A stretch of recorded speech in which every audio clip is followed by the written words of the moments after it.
A ideia do sigilo é uma imagem que você cria, um símbolo que você cria e que representa um desejo, representa uma intenção na sua realidade. Isso é legal você se envolver nesse processo como se fosse realmente um processo artístico criativo. Então, se eu fiz um primeiro esboço aqui do desenho, mas eu posso começar a tentar imaginar e fabular outras formas de fazer esse desenho. Aí eu começo a me envolver como se eu fosse realmente uma criança rabiscando no papel e tentando pensar em formas como eu posso tornar esse desenho mais atraente para mim. Então eu acredito nessa consciência universal que unifica todas as consciências, mas eu não consigo chamar a isso ainda pelo nome, pelo termo específico que hoje a gente convenciona chamar de Deus. Mas dá para ir muito mais fundo nesse assunto. Você tirou a força da sua própria magia dizendo que aquilo que você cria com a sua consciência é menos poderoso do que, não, mas é porque Exu é mais poderoso, eu escuto tanta história. Não, mas Daimon é muito mais poderoso que Exu, porque Daimon é medieval e antigo, tem um sistema todo lá sofisticado, e a gente começa nesse Pokémon de saber quem que tem um level mais forte, quando o mais importante é a nossa disposição de atribuir poder e força para aquele símbolo na nossa realidade. Exaltei agora.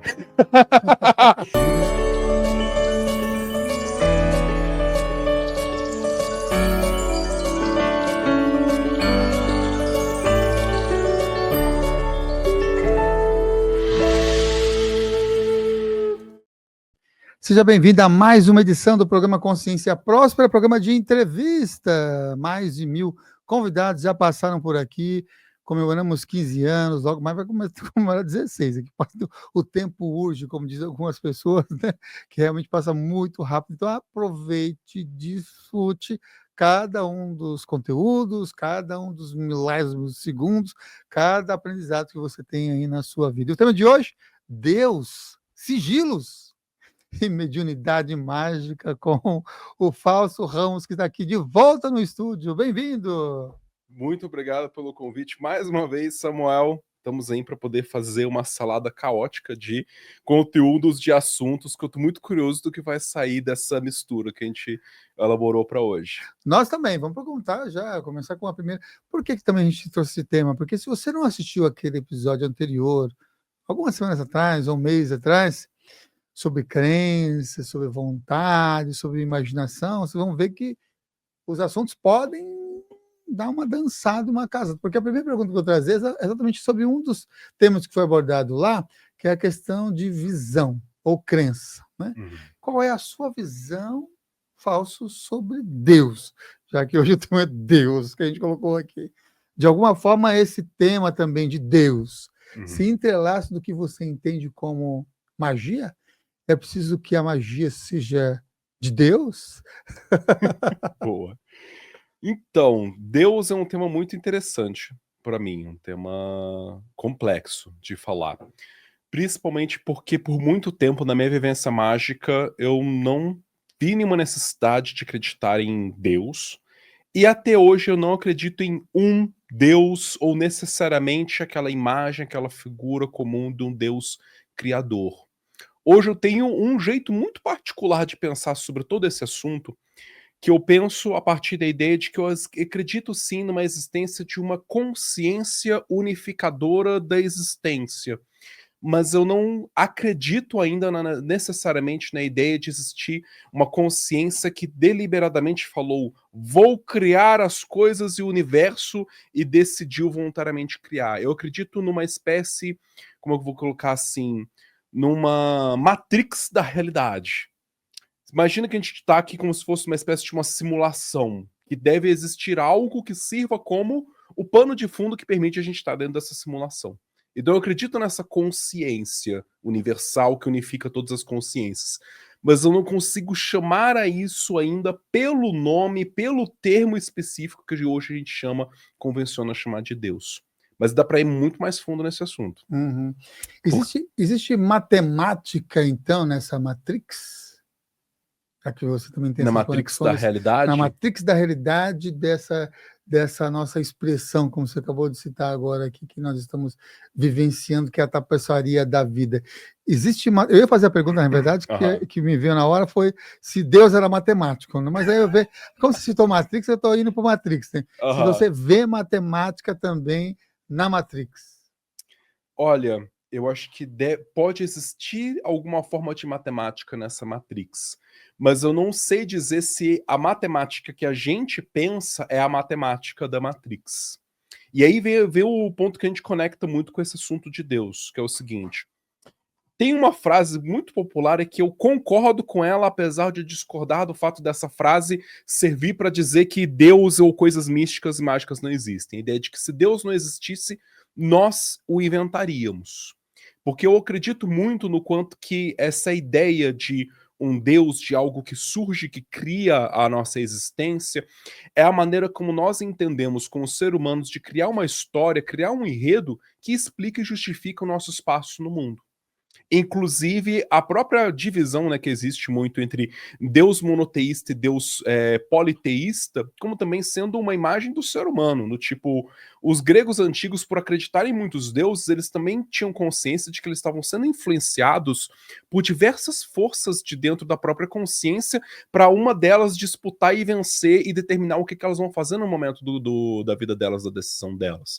Então, muitas vezes elas tinham que fazer uma decisão e elas tinham que fazer uma decisão que fosse racional e pragmática, ou uma decisão que fosse passional e emocional, e para eles, essas forças interiores que disputavam dentro deles, era mais ou menos a mesma ideia de deuses diferentes, de forças cósmicas da consciência diferentes, disputando o lugar o tempo todo. Não existia uma única que regia sobre todas as coisas, mas eternamente essa disputa.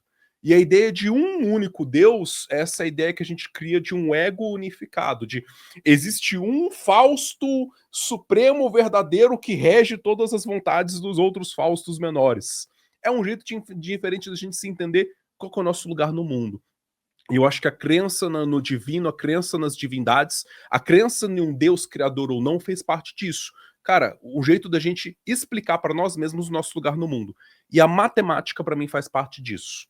A matemática é o jeito que a gente pegou todos os fenômenos que existem no mundo na realidade e arrumou um jeito de organizar esses fenômenos, de dar sentido, de dar texto para essas coisas. Vou dar um exemplo muito simples sobre isso. Não existe nenhum círculo, né, o círculo euclidiano, por assim dizer, por definição, não existe nenhum círculo no nosso mundo material. Aí eu faço a pausa dramática. E depois eu explico. Eu vou até usar a nossa prancheta maravilhosa para poder explicar a respeito disso. Eu posso aqui pensar, né, que o círculo, por definição euclidiana, ele é um ponto que em volta desse ponto tem um lugar geométrico, que a gente chama. Ficou muito mal feito no meu desenho aqui desse círculo.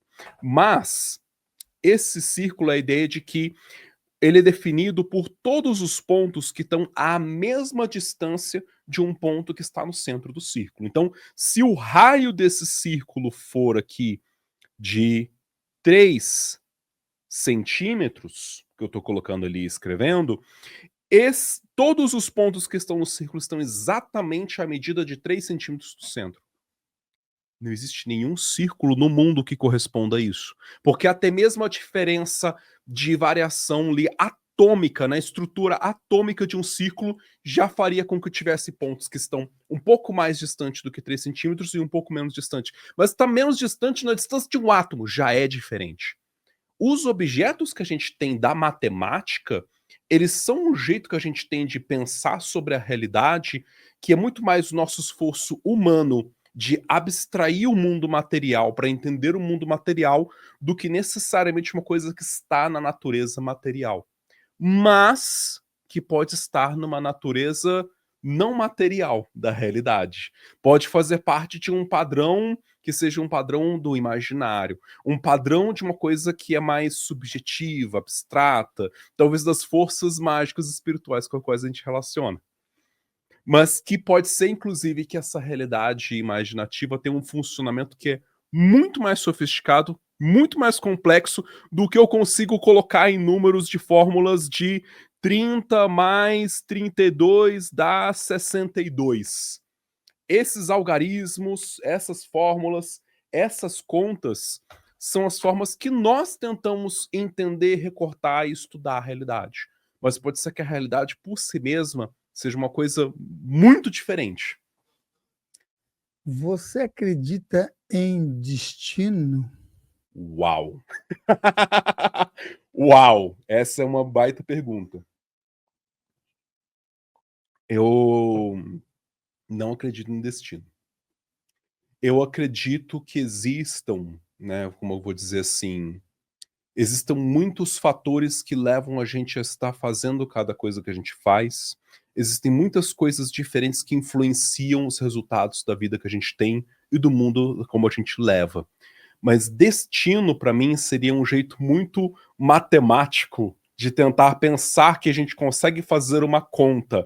Ah, eu pego o Fausto, que nasceu em Vitória, Espírito Santo, numa família de classe média baixa, numa região específica, no Brasil, no ano de 1991, com duas irmãs mais velhas, com um pai que é engenheiro eletricista, com uma mãe que é pedagoga, e eu consigo, a partir disso, criar todos os fatores exatos que, junto com os múltiplos fatores do que me compõem, que compõem todas as pessoas ao meu redor, todas as pessoas que vão me influenciar ao longo da vida, para dar um rumo, um passo a passo definido, até mesmo do horário específico em que eu vou tomar o meu café da manhã na terça-feira do dia 27 de maio de 2025, antes de me aprontar para poder vir encontrar com o Samuel.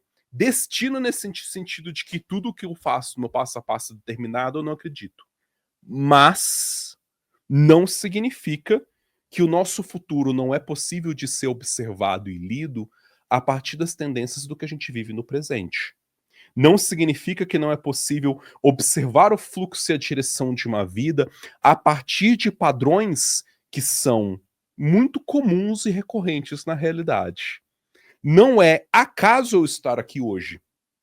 Eu estar aqui hoje conversando contigo no estúdio do Consciência Próspera é o resultado de várias decisões, de várias ações que eu tomei e que você tomou também. Né? É a conjunção entre você ter decidido voltar a fazer essas entrevistas presenciais, com você já tá num trabalho de entrevistar várias pessoas, da gente já ter cruzado o caminho no passado, de eu estar até hoje no trabalho de desenvolver minha mídia social, de falar a respeito de magia, de ter estudado sobre esses assuntos, de falar sobre esses assuntos com competência, com ter a minha autoridade validada por outras pessoas junto contigo para você olhar e falar assim, Fausto, um cara que precisa sentar nessa mesa e conversar comigo. Então, sim, existem muitas coisas que a gente pode ver no presente e que apontam direções para o nosso futuro. O meu futuro não é aleatório. Eu não vou estar, não é tipo, pode acontecer qualquer coisa, inclusive você vai estar na Índia daqui a uma semana fazendo um trabalho de ajudar, trabalhando como o cara que faz a travessia de barco de um rio para o outro. O que vai me levar de estar hoje para fazer qualquer coisa como essa? Não é aleatório o nosso futuro. Dá para, inclusive, prever muitas tendências, não só da circunstância de vida da pessoa, mas dos padrões que a gente tem de vivências de muitas e muitas pessoas no passado e que a gente às vezes consegue com umas cartas de tarô tirar e ver com símbolos exatamente qual é o enredo que essa pessoa está vivendo, que não é um enredo que ela vive sozinha e é um enredo que milhares e centenas de milhares de outras pessoas viveram no passado. Era por aí mesmo que eu ia fazer a pergunta relacionada ao tarô e essas probabilidades todas. Então, você já respondeu a próxima pergunta que eu iria fazer. Então, vamos para os sigilos. Por onde vamos começar, então, para esse ensino dos sigilos?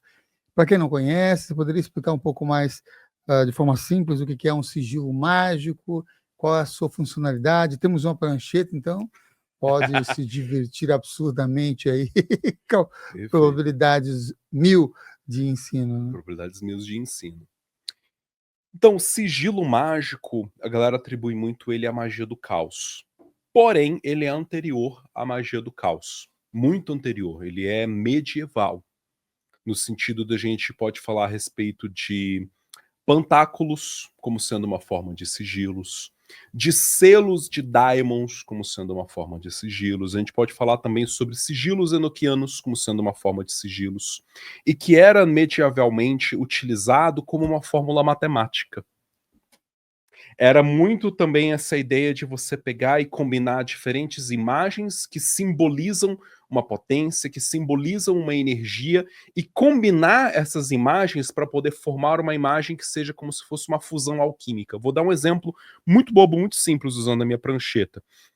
No simbolismo astrológico, a gente conversou no episódio anterior, que eu tive que estudar bastante, eu posso pensar a respeito do desenho, né, do símbolo associado com Mercúrio, como sendo um símbolo relacionado com o tema venusiano, o tema do afeto, do amor, da relação com as pessoas, da proximidade, da amizade.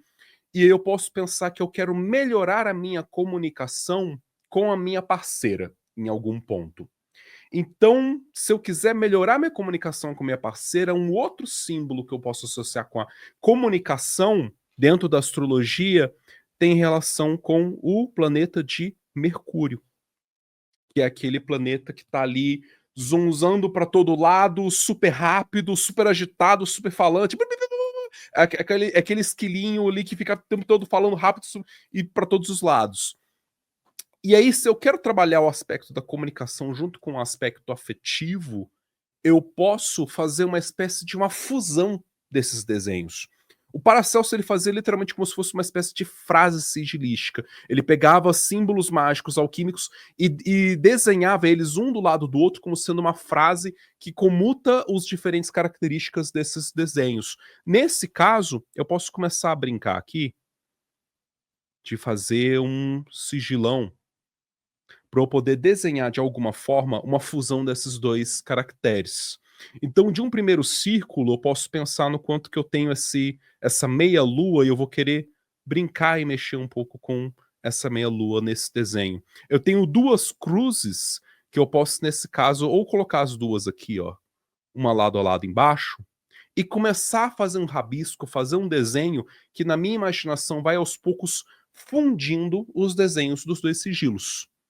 E a ideia seria de que eu vou transformar, criar um novo símbolo para representar para mim uma imagem, que eu olhe para ela e eu coloque nela essa força, essa energia de ser o lado de Vênus a respeito do amor e o lado de Mercúrio a respeito da comunicação, para melhorar minha comunicação no amor. Eu posso colocar mais símbolos envolvidos nisso. Vou ainda usar o simbolismo astrológico para isso. Pensar que um grande comunicador, né, que tem muita relação com o planeta de Mercúrio, é o signo de Gêmeos. E Gêmeos tem a ver justamente com essa dualidade, a relação de duas pessoas. Talvez eu queira uma comunicação com a minha parceira que seja uma comunicação em que a gente consiga enxergar um ao outro e entrar numa ressonância, numa afinidade no diálogo.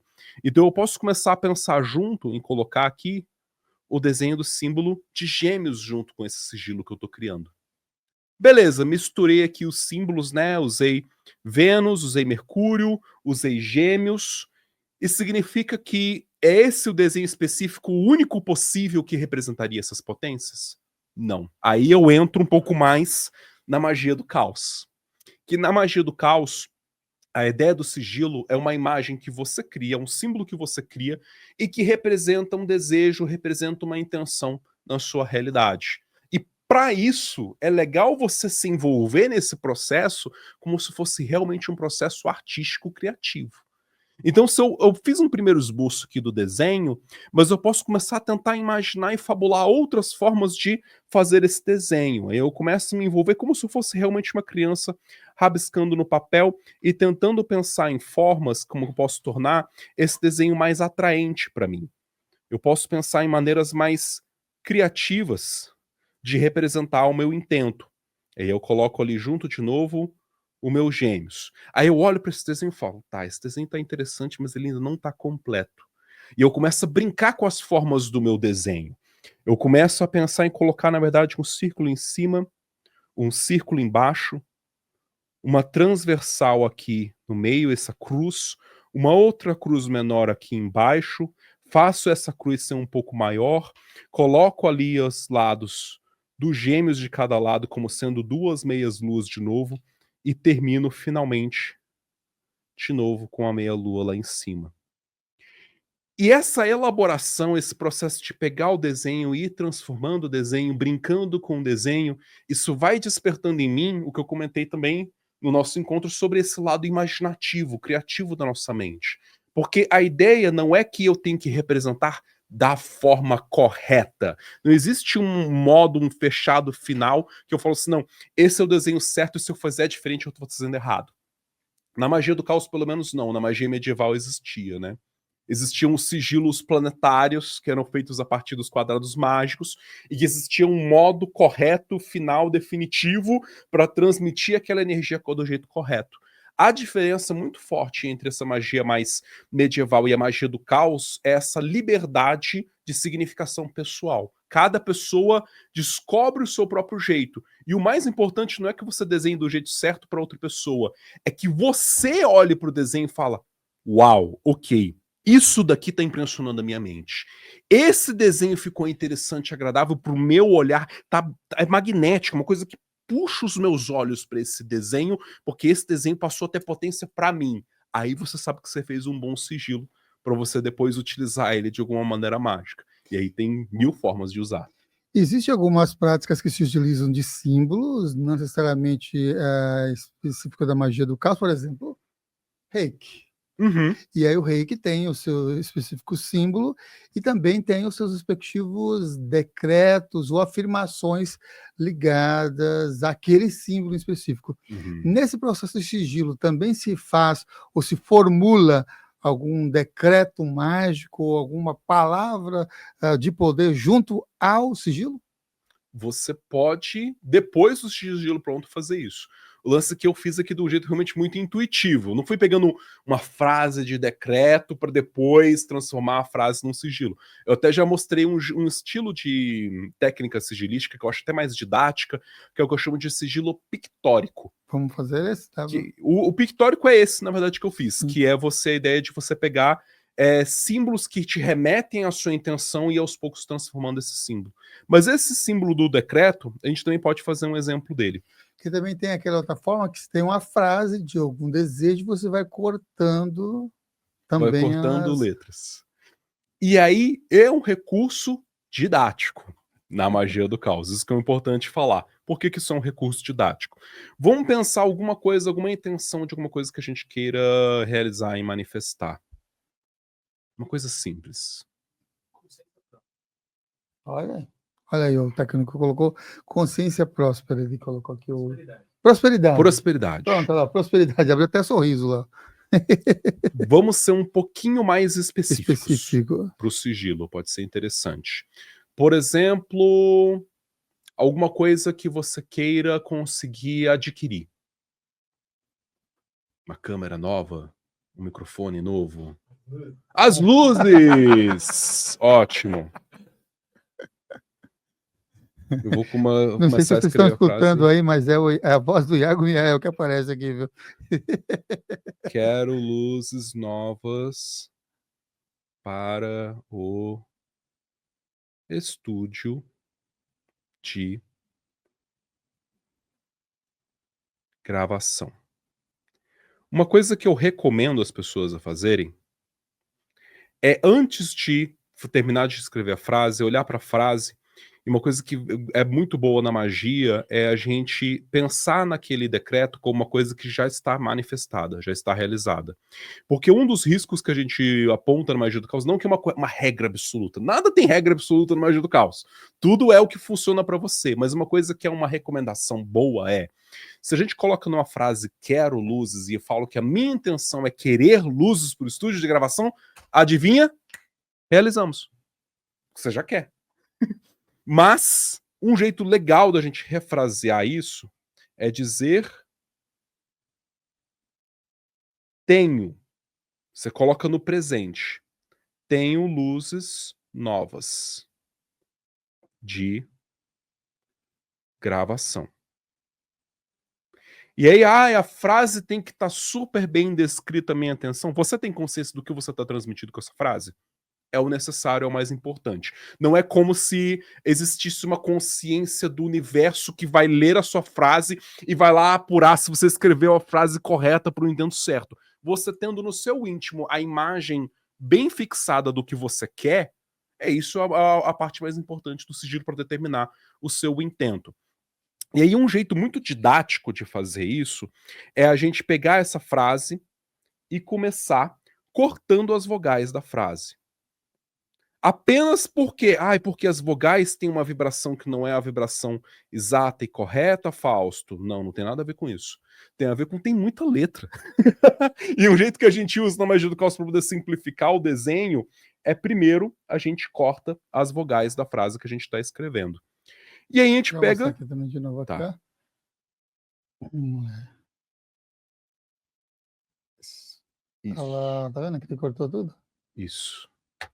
E aí, no que a gente corta essas vogais, a gente pega só as consoantes, sem repetir as consoantes. Então, T, N, H, L, Z, S, N já foi, não precisa. V, o S também já foi. Aí o D, aí o G. Vou quase botar o alfabeto inteiro. O R, o V já foi, o C cedilha e o resto já foi. Eu ainda tenho aqui um monte de letras para eu poder utilizar. E aí um jeito legal de eu fazer esse sigilo é o que a galera fala de você combinar o desenho das letras para poder formar o seu sigilo. Eu acho legal, principalmente quando você tem muitas letras para fazer isso, você quebra primeiro em grupos. Grupos de 3 a 4 letras. Que você faz um primeiro desenho só com o primeiro grupo de letras. E aí, nesse caso, quanto mais você pratica, mais criatividade você vai ter.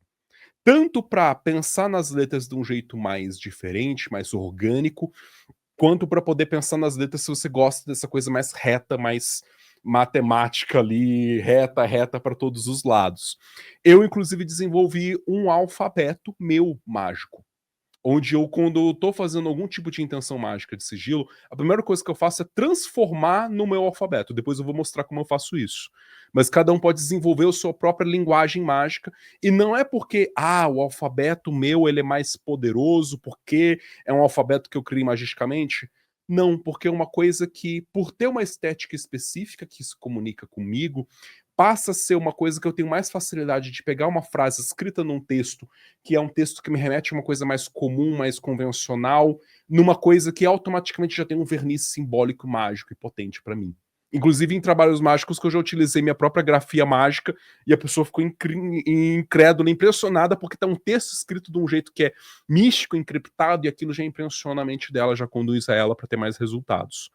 E aí eu posso pegar essas letras e a gente pode começar a brincar aqui com os desenhos das letras. Misturar o T, juntar o H ali junto com o N e fazer um L. Peraí. Um L de cabeça para baixo. Fiz um primeiro desenho para poder pegar essas 4 letras. Deixa eu mostrar ali. Primeiro desenho com as 4 letras. E aí, aos poucos, eu vou desenvolvendo, pegando os desenhos das letras e vou brincando com as letras. Criando ali, colocando ali um V, colocando ali embaixo um D. E quando você cria os desenhos com essas primeiras letras, você, depois de um tempo, você consegue juntar os desenhos uns com os outros para formar um único desenho, ou pegar os 3 desenhos e colocar no mesmo lugar, tudo misturado junto com um círculo, para poder criar o seu sigilo. E aí, de novo, é da experiência, é da prática de cada pessoa, aos poucos, criar símbolos e desenhos que tenham essa afinidade, né? Que tenham essa expressão de te levar para um lugar, de olhar para aquilo e ver naquilo uma coisa encantadora, mística, que isso facilita no momento de você colocar a sua energia, a sua vibração mágica para fazer aquilo operacionar e funcionar. Esse método é o correto? Não. Eu fiz errado porque eu esqueci de cortar as vogais? Não, não fez errado. Eu fiz errado porque eu repeti uma letra? Não, não fez errado. Eu fiz errado porque eu esqueci uma das letras que estavam na frase das consoantes? Também não fez errado. Tudo isso daqui é um processo didático para aprender a ensinar você a fazer uma coisa. A pegar uma intenção que a gente está conversando sobre ela numa linguagem que é uma linguagem muito racional, que é uma linguagem muito sisuda, que é uma linguagem, a partir dela, a gente tem muita dificuldade de mudar a nossa crença. Eu, pessoalmente, eu entendo o uso de palavras de poder em ritual mágico, entendo o uso de frases de afirmação em ritual mágico. Mas o que a maioria das pessoas não entendem sobre frases de afirmação é que no estado ordinário de consciência elas são muito fracas. Eu Vejo muita dificuldade em perceber alguém conseguindo mudar a realidade deles apenas porque eles estão decidindo falar para eles mesmos, ou até mesmo faz terapia e fala: putz, de fato, eu preciso melhorar no ponto X, melhorar no ponto assado, putz, de fato, eu tenho esses bloqueios, dificuldades, putz, de fato, eu deveria de me exercitar todos os dias por pelo menos 50 minutos para poder melhorar minha saúde, melhorar meu metabolismo. Mas o falar, falar, falar, falar não necessariamente modifica o comportamento da pessoa e nem mesmo modifica a crença da pessoa no sentido mais emocional, mais visceral. Então o que a gente faz? A gente pega uma coisa que tá sendo dita numa linguagem que é muito fechada, que é muito racional das palavras, da gramática, e a gente transmite isso numa outra linguagem. E para isso, Samuel, você pode pensar em toda outra forma de linguagem que não seja gramatical, que não seja verbal. Eu já fiz sigilo com alunos meus de dança, que a gente pegou uma intenção coletiva, então não vamos pegar trabalhar essa intenção, beleza. E a gente resumiu isso em 3 palavras, 4 palavras no máximo. E depois, para cada palavra, a gente pensava no movimento de dança que representava aquela palavra. A gente treinou a coreografia, depois a gente foi fazendo o carregamento do sigilo, todo mundo junto, dançando e repetindo os movimentos de dança, para poder usar do movimentação de dança como o código que representa para nós, para nossa consciência mais profunda, a nossa intenção mágica.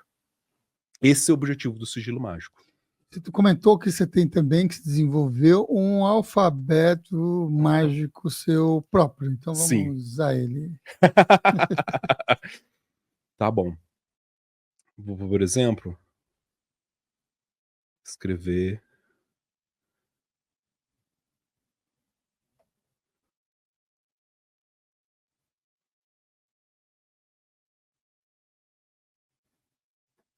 É assim que eu escrevo Fausto no meu alfabeto mágico pessoal. Vocês vão perceber que parece que tem menos caracteres do que letras na palavra Fausto. É porque eu me inspirei muito nos alfabetos consonantais. A exemplo do alfabeto hebraico, que você utiliza principalmente consoantes e você utiliza algum sinal para poder usar o som das vogais. Então, nesse caso, opa, o F está acompanhado de um pontinho, que é o A. O T está acompanhado de um pontinho, que é o O. E quando eu tenho um ditongo, né, uma letra acompanhada da outra letra, eu ainda não tenho fechado qual é a convenção que eu utilizo. Mas eu utilizo um caractere específico especial que representa aquela vogal no meu sistema mágico pessoal. Então, isso daqui surgiu primeiro de 4 sigilos que eu não tenho problema de mostrar, porque são sigilos do meu sistema mágico pessoal que eu criei. Que são assim, ó. Quem já viu algum vídeo meu, quem já viu foto do meu altar, já viu eu utilizando esses sigilos. E muitas pessoas vão inclusive descobrir o que eles significam aqui.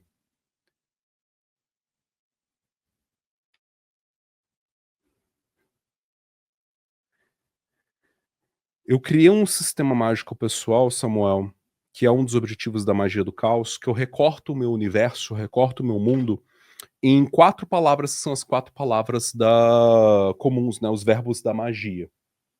O de baixo é o símbolo para o calar, o da esquerda é o símbolo para o querer, o da direita é o símbolo para o saber, e o último de cima é o símbolo para o ousar.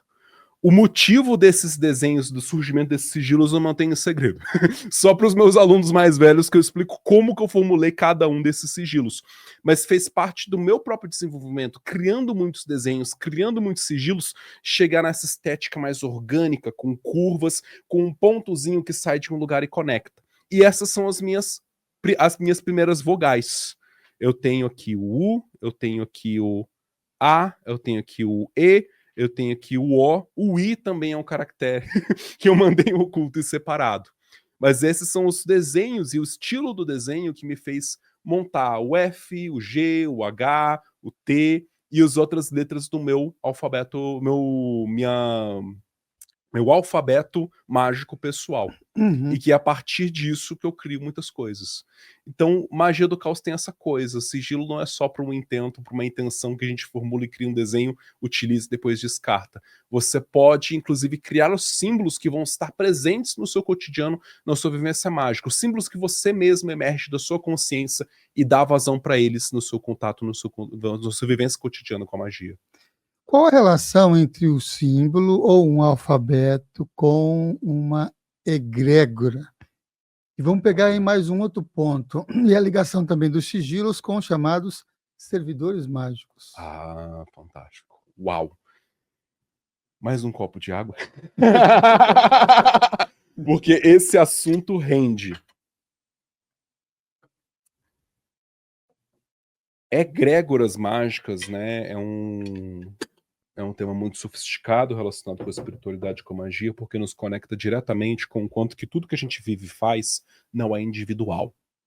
Eu não existo individualmente, eu não penso individualmente, e, portanto, nós estamos o tempo todo fazendo coisas, pensando em coisas que fazem parte de algo que é sutil, que é subjetivo, mas também é coletivo. E é a isso que eu gosto de chamar na magia de egrégoras, como sendo esse acúmulo de a energia que a gente deposita, cada um individualmente, em uma coisa que é coletiva. Então, uma das egrégoras mais comuns que a gente tem de lidar com é a egrégora relacionada com a parte monetária, a parte do dinheiro. Todos os nossos pensamentos, todo o nosso convívio e relação com a ideia, com o conceito do dinheiro, forma a egrégora do dinheiro. Inclusive, para quem não sabe, o dinheiro não é um elemento da natureza.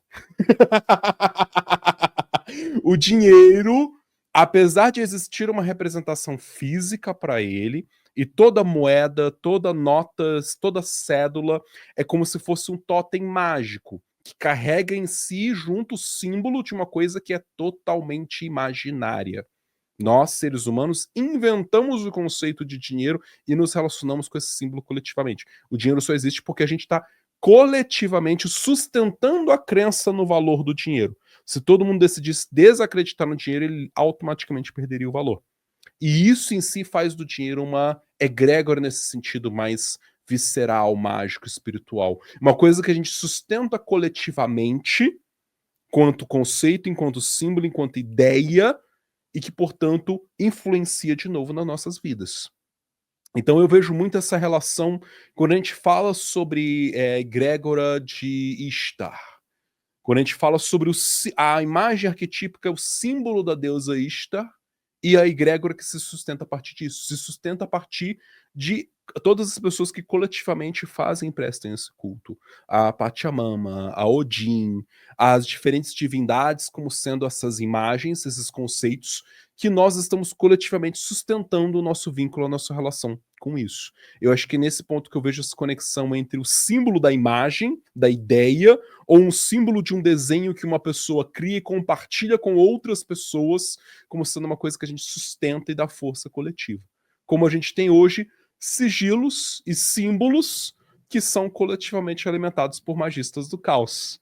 A exemplo dos tais servidores astrais, principalmente os servidores coletivos, que ficaram muito populares.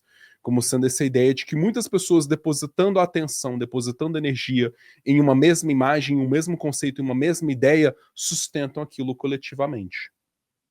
Mas tem uma coisa mais específica que você quer Existe saber? perigo em fazer algum tipo de sigilo ou atuar e interagir com servidores?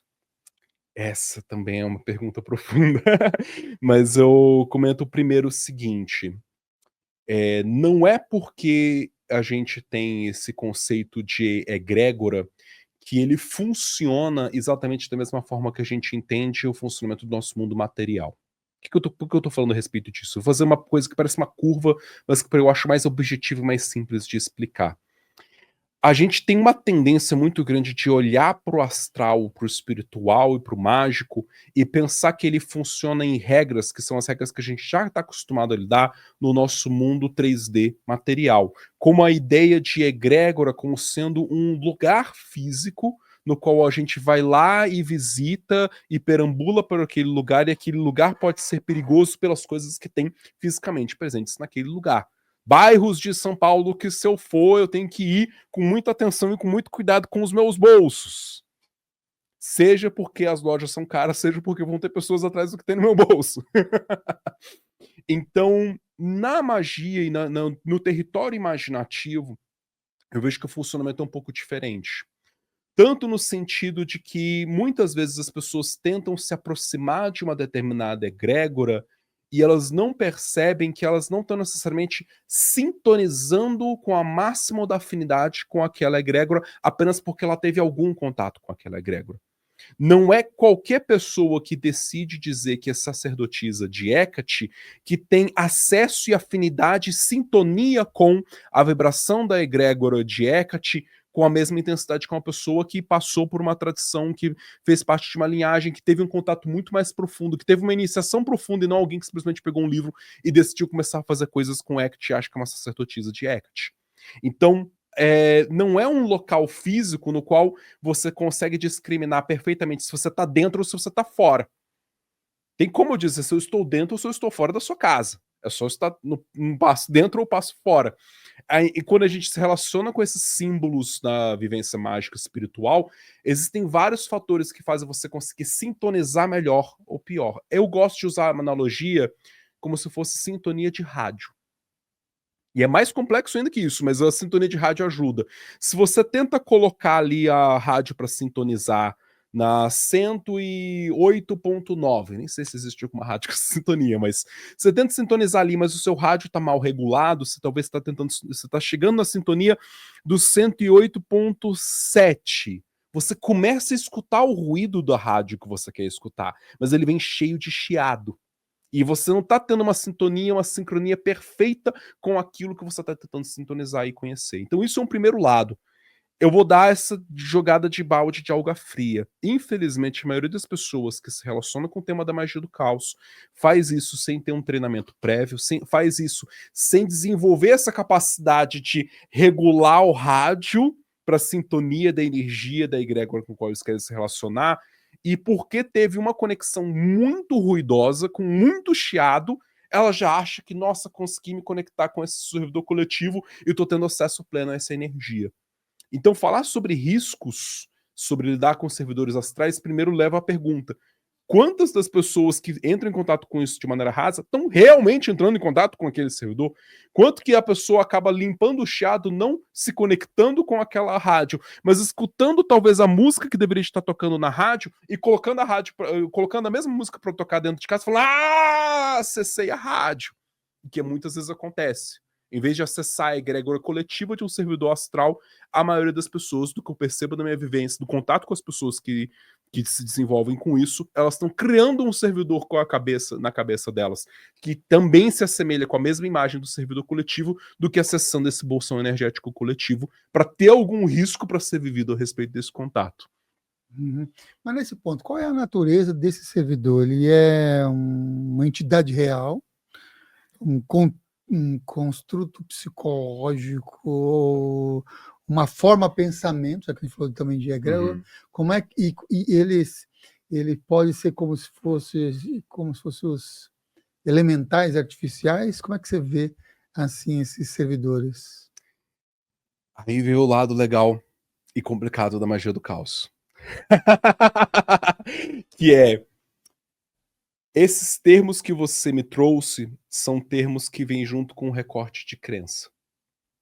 Sobre uma entidade real. Será que é uma entidade espiritual real? Envolve junto a ideia de relacionar-se ou não com entidades espirituais reais. É uma forma pensamento? Envolve a crença em forma pensamento. É um elemental? Envolve a crença em elemental. É uma coisa apenas recorte psicológico? Envolve a crença de que a magia apenas tem um recorte psicológico. O termo que a gente usa para descrever alguma coisa já envolve uma crença junto, independentemente daquela coisa que a gente colocou o nome ter ou não a existência em si. Se eu chamo essa caneta de caneta ou de banana, não muda a coisa real que é. Mas se eu tentar me relacionar com isso daqui como sendo uma banana, eu vou ter um problema. Porque eu não vou conseguir despelar a banana, não vou conseguir comer essa banana. Eu não vou conseguir usar esse objeto pensando nele como banana. Eu comento isso porque eu penso que vão existir várias formas de se relacionar com o mesmo tema dos servidores, principalmente porque um dos autores originais que ajudou a popularizar, né, a magia do caos, o Peter Carroll, se eu não me engano, ele sequer usa no livro dele, no início no trabalho do no livro mais famoso, o próprio termo servidor mágico. Esse é um termo que veio se popularizar depois com outros trabalhos. O que ele utiliza é o termo elemental, mas ele não utiliza só o termo elemental. Ele faz uma coisa que eu, inclusive, hoje em dia discordo, que é, ele fala assim, sobre lidar com todas essas coisas aí que são consciências não humanas espirituais, vou fazer um capítulo sobre isso. Então, no capítulo do Liberno, ele vira e fala assim, sobre a experiência de você se comunicar com um anjo, com um incubus, com um daimon, com um espírito, com um desencarnado, com um obsessor, com... Ele cita um monte de termos que a gente utiliza para poder falar sobre essa ideia de lidar com uma consciência que não é uma consciência orgânica, que não é uma consciência naturalmente humana. Se é um espírito de uma pessoa que já faleceu, se é um anjo enoquiano que veio de outro plano de existência, para ele olha para tudo isso e fala assim, para se relacionar com tudo isso, vou te mostrar um método. E é esse método de se relacionar com tudo isso que hoje em dia na magia do caos é chamado de servidor mágico. Então, infelizmente, é muito comum, tornou-se muito comum dentro da magia do caos reduzir toda a diversidade de jeitos de se relacionar com esse tema do que é da imaginação, do que é do místico, do que é da espiritual, como se tudo isso daí a gente chama de servidor. E aí as pessoas não percebem que elas estão se relacionando com esses servidores de um jeito específico que elas não têm consciência porque elas nem perceberam o nome que está por trás do que elas estão usando. Como pessoas que se relacionam como servidores mágicos coletivos, como se fosse santo católico, uma coisa que você vai lá, presta devoção, presta culto e faz um pedido. Tá errado? Não tá.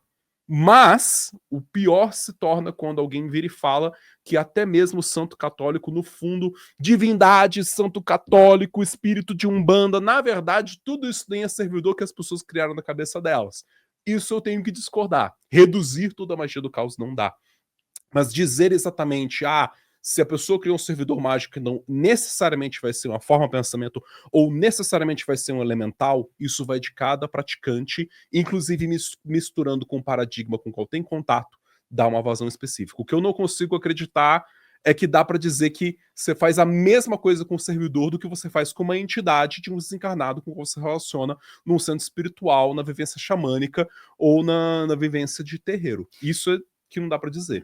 E uma pessoa que, por exemplo, está aqui aprendendo, ou vai fazer algum curso ou aprendizado com você sobre sigilos e também interagir com servidores, e fala assim, não, eu quero ter um servidor para me ajudar a lidar com esse obsessor que está me atazanando. Uhum. É possível e é funcional um servidor atuar com, vamos chamar assim, entre aspas, um obsessor real que está atacando aquela pessoa, interagindo com aquela pessoa? Sim. Na minha opinião, sim.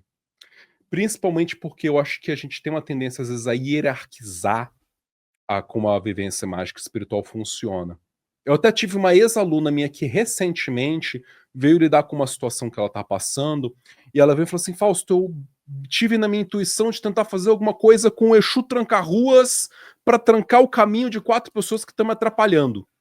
E ela não tem nenhum contato com nada que seja de religiosidade afrodescendente, afro-brasileira. Mas ela escutou que Exu tranca-ruas tranca o caminho de até 4 pessoas. E eu, não sei de onde ela veio essa informação. E aí o que eu vou abordar, acho que vai tangenciar essa pergunta por conta do seguinte. Quando eu ouvi ela fazendo isso, ela falou assim, Fausto, primeiro eu criei um sigilo para pedir pro tranca-ruas fazer um trabalho para mim. Tá. Depois eu pensei se eu deveria de fazer, na verdade, um despache, né, uma oferenda. Mas aí eu teria que fazer na encruzilhada. Será que eu posso? É a pergunta que ela queria trazer para mim. Será que eu posso fazer isso no meu triângulo de manifestação do meu sistema de Goécia? E aí o que eu vejo com isso é uma pessoa que está tentando se comunicar com um russo. Tenta se comunicar com um russo, falando majoritariamente português e inserindo umas palavras de russo no meio do que tá falando, e tentando se comunicar fazendo anúncio por WhatsApp sem nem saber se os russos utilizam o WhatsApp. Então, muitas vezes, Quando a gente quer lidar com certos paradigmas, é importante a gente aprender a linguagem daquele paradigma. Eu tenho outra ex-aluna que ela criou um servidor mágico inspirado em Exu, sabendo que não era Exu.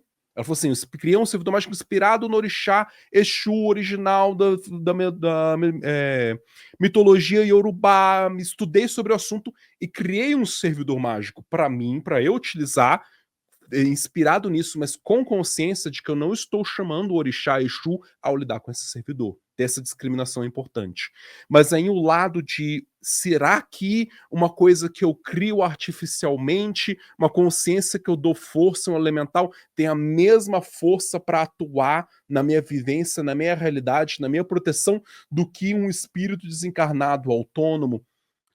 Pra mim, o balizador, isso acaba virando uma espécie de Pokémon da magia, do tipo, será que o Pokémon Daimon tem mais força do que o Pokémon Exu do fulano de tal? Quando o mais importante em muito do que a gente faz com magia é a potência da crença que a gente dá para aquilo.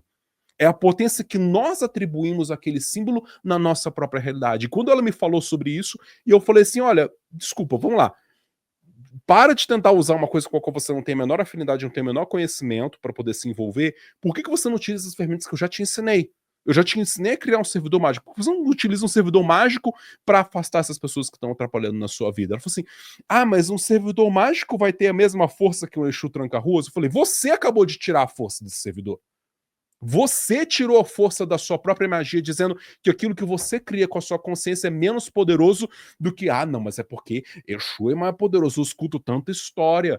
Não, mas Daimon é muito mais poderoso que Exu, porque Daimon é medieval, é antigo, é um sistema todo lá sofisticado, e a gente começa nesse Pokémon de saber quem que tem um level mais forte, quando o mais importante é a nossa disposição de atribuir poder e força para aquele símbolo na nossa realidade. Exaltei agora. Não falei que eu gosto de fazer isso, que eu faço isso com entusiasmo, com amor, conversar e falar dessas coisas. Outro tema que a gente colocou também aqui, além de Deus, sigilos, é mediunidade mágica. Então, pelo menos fazer uma pergunta sobre essa temática, você me falar que é clickbait, né? Nesse nosso título de conexão. Toda pessoa ela pode ter ou desenvolver algum tipo de mediunidade? Na minha opinião, sim. E principalmente quando a gente alarga o nosso entendimento, a nossa compreensão do que é esse contato, essa sensibilidade para a experiência do místico e do mágico, que se desenvolve diferente para cada pessoa. É a mesma coisa com a tal da visualização e com a tal da imaginação. Eu gosto muito mais de usar o termo imaginação do que visualização. Porque quando a gente usa a palavra visualização, fica implícito visual, ou seja, para eu poder ter uma experiência imersiva num ritual, numa jornada guiada, eu tenho que ver como se eu tivesse com uma televisão 4K na minha frente ali, a coisa acontecendo, eu tenho que apagar o meu corpo físico e entrar como se eu tivesse entrado num sonho lúcido? Não necessariamente. O que precisa entender é que quando a gente fala de imaginação, a gente está falando sobre todas as sensações que a gente consegue reproduzir com a nossa mente, todas as imagens, porque o termo imagem não é restrito à imagem visual. Todas as vezes que vocês estão pensando, as palavras que estão na sua cabeça, nas frases que você está montando aí, fazendo um discurso imenso, um texto imenso na sua cabeça pensando, tudo isso se chama imagem acústica, porque reproduz e simula o som que nós escutamos quando uma pessoa fala uma palavra. E aí esse som da palavra é reproduzido na sua cabeça. O mero pensar com discurso na cabeça já é o uso dessa visualização auditiva, da nossa imaginação com imagens acústicas, com imagens de som. Se você é capaz de tocar uma música que você gosta muito na sua cabeça, escutando o timbre do violão, escutando o timbre da bateria e reproduzindo o som do cantor na sua cabeça, isso também é imaginação. Então, isso não vai só pro sentido da visão e da audição, mas todos os sentidos físicos que você consegue utilizar e envolver. E muitas pessoas desenvolvem uma sensibilidade que também é cognitiva, de perceber mudanças no seu comportamento ou do pensamento como uma forma de também entrar em contato com essa mediunidade espiritual. De eu sentir quando tem um pensamento que invade minha cabeça, que é o meu Exu falando alguma coisa comigo, que é o meu preto velho falando alguma coisa comigo, que é um espírito falando uma coisa comigo que invade meu pensamento e Você tem razão, você tem razão. Valeu, vou seguir por caminho B, não pelo caminho A. Então, existem muitos canais da nossa mente, da nossa imaginação, por meio do qual a gente pode começar a perceber e ler como que a gente pode entrar em contato com a vivência daquilo que é mágico, daquilo que é espiritual. Até porque o que eu acho horrível é a ansiedade, a pressa, a impaciência das pessoas de quererem fazer coisas que são magisticamente profundas, como entrar em contato com o servidor coletivo, quando simplesmente não tem nenhuma sensibilidade desenvolvida, não se conscientizou de como a sua sensibilidade mediúnica floresce e cresce, e aí chega lá e, eu quero fazer um negócio lá para ativar o servidor tal, aí eu fiz tudo que mandaram, fiz o desenho do sigilo, tentei me concentrar e olhar para o negócio, e não senti nada. Como é que eu sei se alguma coisa aconteceu? Você não vai saber, porque você não se desenvolveu para ter a sensibilidade necessária para estabelecer sua comunicação e conseguir conduzir e ter controle nessa comunicação. De falar alguma coisa para o invisível e escutar o que o invisível está falando de volta para você saber qual a próxima coisa que você vai falar. Senão, imagina como se eu fosse tentar aprender a tocar violão com 2 tampões no ouvido, aí eu pego o violão e faço qualquer coisa com o violão, e depois eu tiro o violão, o tampão do ouvido e falo assim, será que eu toquei uma música boa? Se você não está escutando, se você não está sentindo e percebendo o que você está fazendo ao lidar com o invisível, como é que você vai ter alguma consciência, algum feedback confiável de que você está fazendo uma coisa com coerência ou não? Você precisa estar sentindo e vivendo tanto a sensibilidade vibracional, quanto a sensibilidade dos sentidos, quanto a sensibilidade dos pensamentos durante a vivência mágica. Eu sei 90% dos meus rituais mágicos, se eles vão dar resultado ou não, no ato de fazer o ritual. Dentro do próprio ritual, eu já sei se está funcionando ou não. Já tive que refazer coisa, porque durante o rito eu falei assim, não tá fluindo, fiz um corte energético. Quando eu terminei de fazer o corte, vixe, vai voltar a afinidade energética dessas 2 pessoas, eu vou ter que fazer outra coisa depois, por causa da minha sensibilidade, porque eu tô fazendo com o invisível, que o invisível tá me mostrando de volta.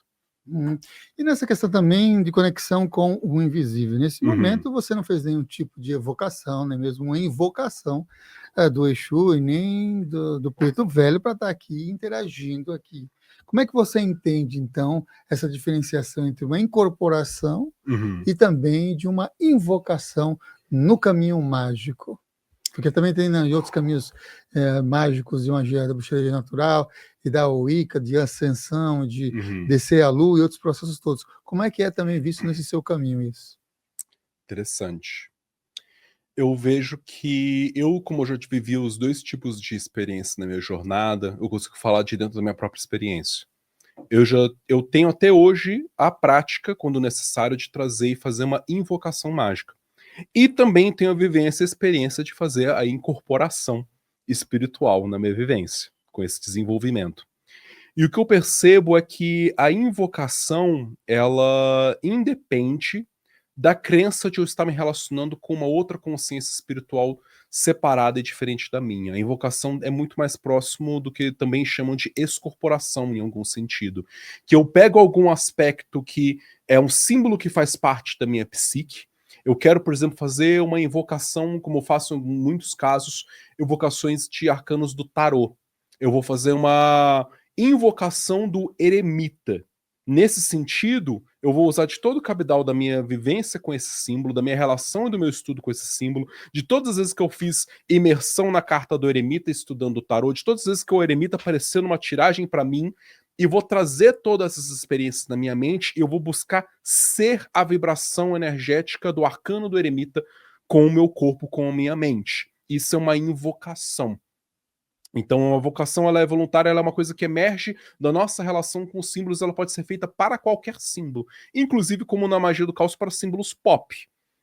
Faz todo sentido para mim alguém, quando ela precisa, num determinado momento da vida, olhar a vida por um olhar de um filtro mais analítico, menos emocional, quando ela está lidando com uma situação que é muito complexa e muito difícil, e ela sente afinidade com o personagem do Batman, aprender a fazer uma invocação arquetípica do Batman como sendo esse símbolo dessa pessoa que vai representar para ela naquele momento essa frieza calculista necessária para lidar com uma situação difícil. E isso é uma coisa que a pessoa pode treinar magisticamente para fazer voluntariamente. E dessa forma, eu vejo uma diferença muito grande na minha experiência, inclusive no modo de operação dessa vivência da invocação de uma coisa que é muito mais sutil, de uma experiência de um símbolo que eu trago e eu busco manter e conservar e me comportar a partir desse símbolo, quase como se eu fosse um ator e que tem muito parte, né, no próprio teatro, na atuação, esse desempenho, esse trabalho de trazer vida a um personagem com o seu comportamento e com a sua mente, da experiência muito mais, vamos dizer assim, visceral da incorporação mediúnica e mágica. De eu, aos poucos, me desenvolver na relação com algo que eu interpreto como estando fora de mim, por completo. Mas que eu entendo que são a partir dos meus pontos em comuns com essa consciência e com a vibração dessa consciência que eu vou permitindo essa minha afinidade, essa minha sintonia aumentar e melhorar até o ponto de eu conseguir permitir ser junto com essa coisa, uma coisa que se manifesta no meu corpo. Então, dentro da própria experiência, eu vejo, né, até mesmo o impacto vibracional energético que a gente sente fisicamente no corpo muito diferente. Incorporar uma experiência para mim muito diferente de invocar alguma coisa. Maravilha! E gostou aqui desse conteúdo? Ele é o Fausto Ramos e ele coloca no Instagram assim, ó, eu, Fausto Ramos, no Instagram você consegue encontrar e ter link lá para atendimentos, para cursos, vivências, ativações, dúvidas sobre sigilos, servidores, vai lá. E tem algum conteúdo que você pode realmente aí engrandecer nessa perspectiva compartilhada aqui hoje na TV Consciência Próspera. Chegou por aqui, primeira vez, se inscreva então no canal, curta também aí, compartilhe com outras pessoas. Temos também não é um servidor, mas a gente está a serviço através de um outro servidor que é o WhatsApp, sabe? O WhatsApp é o servidor de mensagens, onde temos lá alguns seres atuantes, como o Iago Mihael, a Gabriela e também o Lucas, né? Que estão atuando para receber aí as mensagens, sintonias, vibrações. Você vai para esse servidor e recebe lá conteúdos para você, vamos dizer assim, fazer uma leitura desses sigilos energéticos em forma de mensagens que você pode se conectar ali, tá bom? Só se inscrever, está aí no link da descrição. Mais uma vez, quero agradecer aqui ao Fausto Ramos pela disponibilidade de estar aqui com a gente no estúdio e pedir para ele deixar aquela mensagem de encerramento antes de subir aqui a nossa vinheta. Vocês podem procurar no Instagram para poder conversar sobre magia, para fazer perguntas. Quem tiver interesse em estudar comigo pode conhecer a Escola Causofia, o espaço que eu criei com muito afinco para ajudar as pessoas a florescerem o próprio potencial com a magia. Eu, sincero e honestamente, não espero que ninguém queira me copiar e ser como eu. Só eu posso ser como eu. Eu não estou interessado em fazer você reproduzir e pensar como eu penso e viver a magia como eu imagino e penso. Eu quero descobrir qual é o potencial que só você pode manifestar e ajudar você a florescer esse potencial.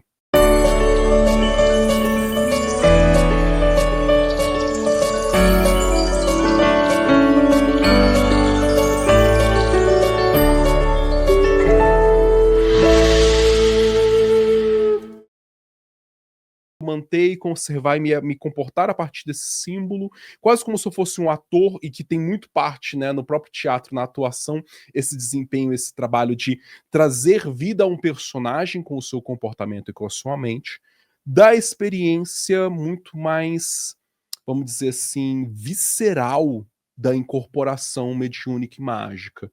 De eu, aos poucos, me desenvolver na relação com algo que eu interpreto como estando fora de mim, por completo.